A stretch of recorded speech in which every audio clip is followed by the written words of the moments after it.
How should I prepare for a career fair? Do you know how to get a job from a career fair?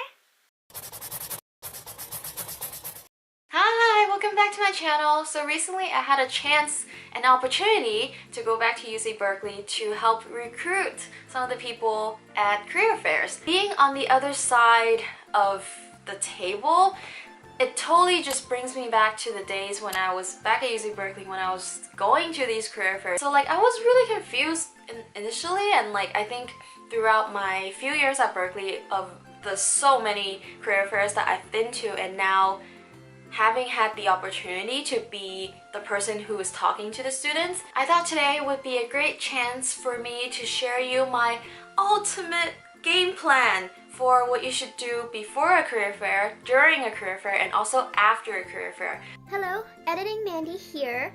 And so as I was editing this video, I thought, what a perfect chance to make you a worksheet so you can follow along while you watch my video. So be sure to grab that, and the link in the description box is completely free, just for you. I made it for you. Yep.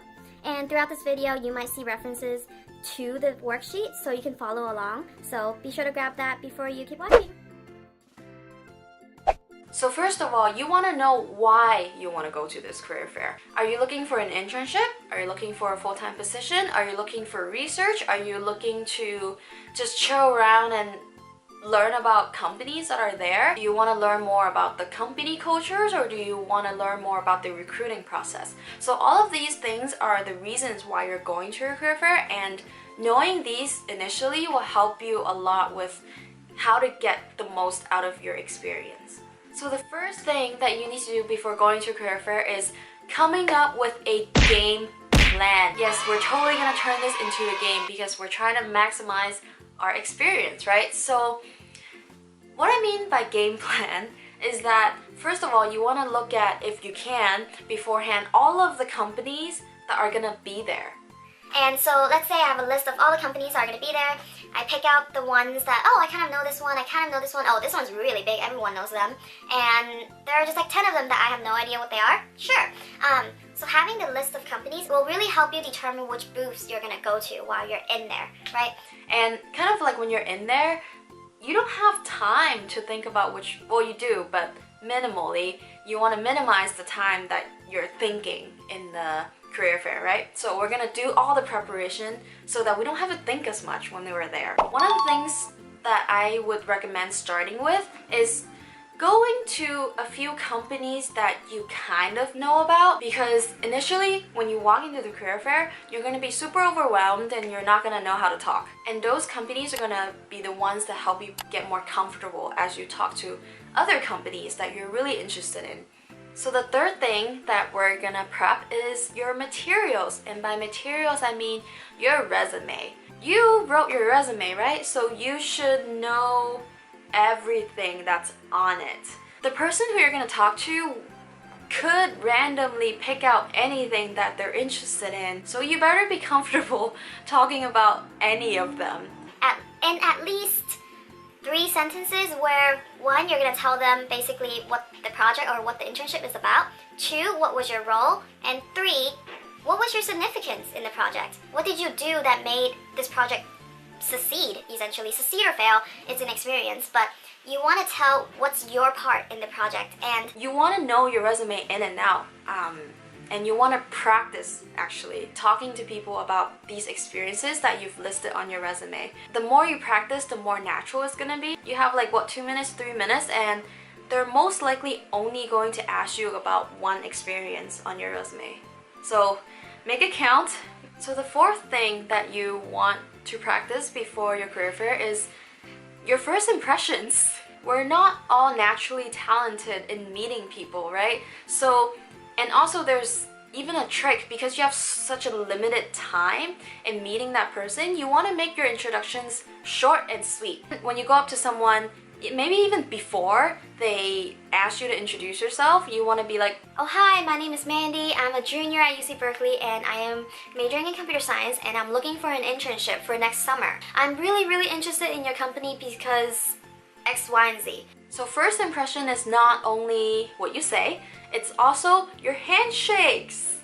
So when I went back to recruit, I shook 300 people's hands totally disgusting, but there are such different handshakes that I've received that some are cool, some are good, and some are bad. The gist of a good handshake is that you want to have a nice grip. Not too hard, not too soft, not like you're just kind of like, hi, kind of like that. But like you want like a firm, like one shake kind of handshake. And one of the things about handshakes, please, if you have sweaty hands, bring a tissue and wipe your hands before you shake anybody's hand. Some people might be more sensitive to sweaty hands, some people may not be. Just prepare yourself. If you know that, just prepare yourself and bring a tissue. Alright, so the last thing, the fifth thing is, how should I dress? So, especially for a software engineering role, the general guideline is to look put together and clean and fresh. It's basically what you're looking for. Maybe a polo, maybe just some jeans is totally fine, some sneakers. We know that you're all students and like you're coming out of class and like you're doing other things. We have a game plan. We've practiced your first impressions, we've practiced your handshakes, you have your resumes in hand, and we have a complete game plan. And you know why you're at this career fair already. You're all prepared, okay? Trust yourself and you'll be fine. All you have to do is execute your game plan that you've put in so much preparation for, and you know, just make it fun. And of course some of you are going to be like, but I'm going to be really nervous and I can't do well even if I have a whole game plan. What do I do? So first, I want to tell you to relax. And one of the other things that I want to tell you, the people who you're going to be talking to will not mark down negatives. Usually career fairs are for people to identify exceptional candidates. Not so much people who I'm like, oh, I'd never want to work with this person. Like most companies are not like that. So if you go up to a booth and you feel like, oh, I didn't do so well, I didn't really say what I wanted to say, I didn't smile, I didn't do a good handshake, shake it off. It's all okay. You have so many other companies out there, and just try not to let one booth's experience kind of like bring you to the next one. Your energy, your recruiter can definitely feel it. Having a positive energy once you go up to them is actually really important. Like for example, when I was talking to a lot of people at the fair, I really appreciated those people who asked, how are you? It's a very simple gesture, but someone just coming up, hi, my name is Mandy, how are you doing? Is so important in that it gives me a sense of kind of like human, in the sense that like, because I'm talking to so many people, some people will just come up to you and be like, hi, my name is blah blah, I really want an internship. That after a while gets me very bored and tiring. So when someone asks me, how am I? I'm tired, and I'm very glad that you've asked. And generally that actually gives me a slight boost in my impression of you. So another tip is that usually for smaller, medium-sized companies, the person that you're going to talk to, or they'll have some form of contact email or like a business card. Whether or not you're going to use that business card or that contact email afterwards, just ask for it regardless, and you can decide whether you want to follow up later. Alrighty, so I told you to just relax and follow your game plan during a career fair. So now let's talk about what you should do after a career fair.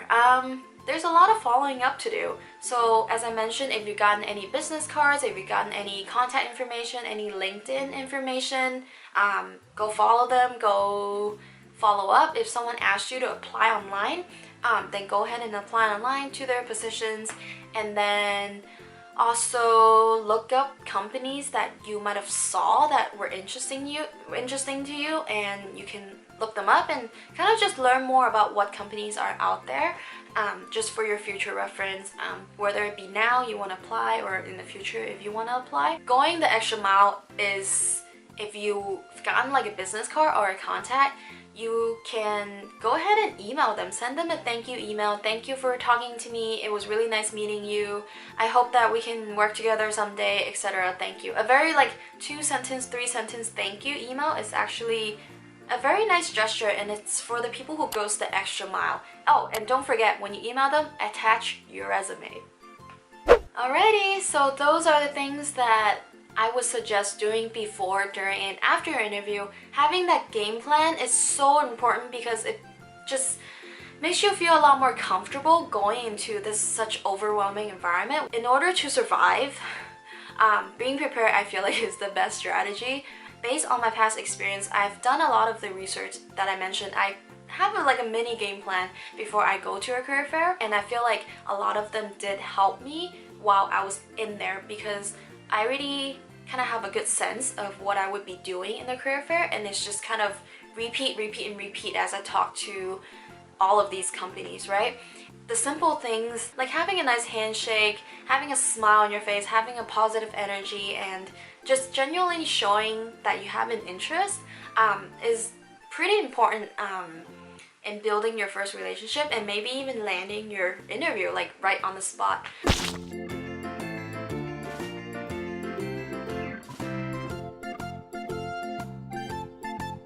So if you enjoyed the video and learned something along the way, please give me a thumbs up down there, and also just comment and let me know what you think, any other topics that you want me to talk about.